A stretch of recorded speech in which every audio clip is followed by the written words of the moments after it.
Hi மக்களே, எல்லாருக்கும் வணக்கம். இன்றைக்கி நான் சின்னதாக ஒரு கருவேப்பிலை ஊறுகாவும் வெண்ணையும் காச போகிறேன். வாங்க எப்படின்னு பார்க்கலாம்.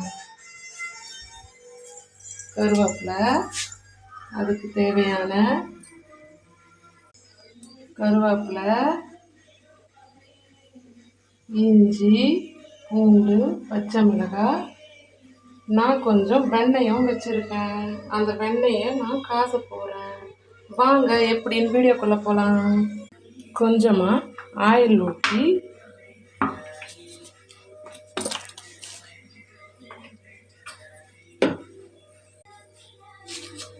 கருவேப்பிலையை இஞ்சி, பூண்டு, பச்சை மிளகாயும் போட்டு நல்லா வதக்கிக்கணும். ஊறுகாவுக்கு தேவையான லெமன் சைஸ் அளவு புளி,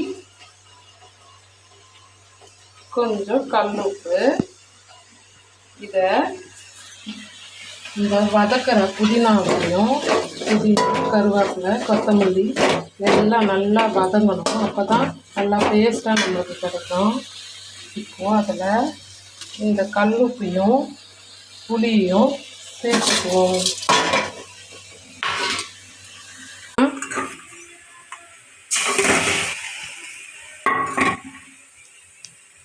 வெண்ணெய் நல்லா மெல்ட் ஆகிற வரைக்கும் கைவிடாமல் கிண்டிக்கிட்டே இருக்கணும். வாங்க காசின பிறகு அதை வடிகட்டி நல்ல ஒரு சுத்தமான பாத்திரத்தில் ஊற்றி வைக்கணும்.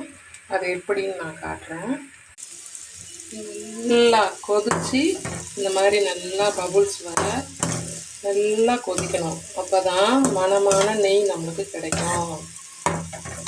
எவ்வளோ கொதிக்க விட்டு அது நல்லா தெளிவடையுதோ அவ்வளவும் நம்மளுக்கு சுத்தமான நெய் கிடைக்கும். நீங்கள் எப்படி காசுவீங்க கமெண்ட்டில் சொல்லுங்கள்.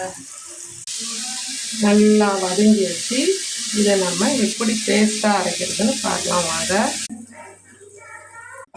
நெய் நல்லா தெளிவாக நம்மளுக்கு கிடச்சிருச்சு.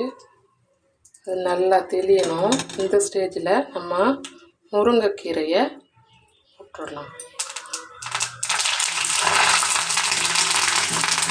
போட்டுட்டு நிறுத்திடணும்.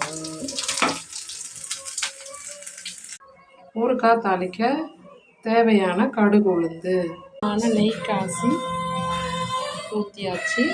இங்கே பாருங்கள், தெரியுதா? நெய் நல்லா அழகாக தெளிஞ்சிருக்கு. இன்றைக்கி கருவேப்பிலை ஊறுகாயும் ஒயிட் ரைஸும். பாய்.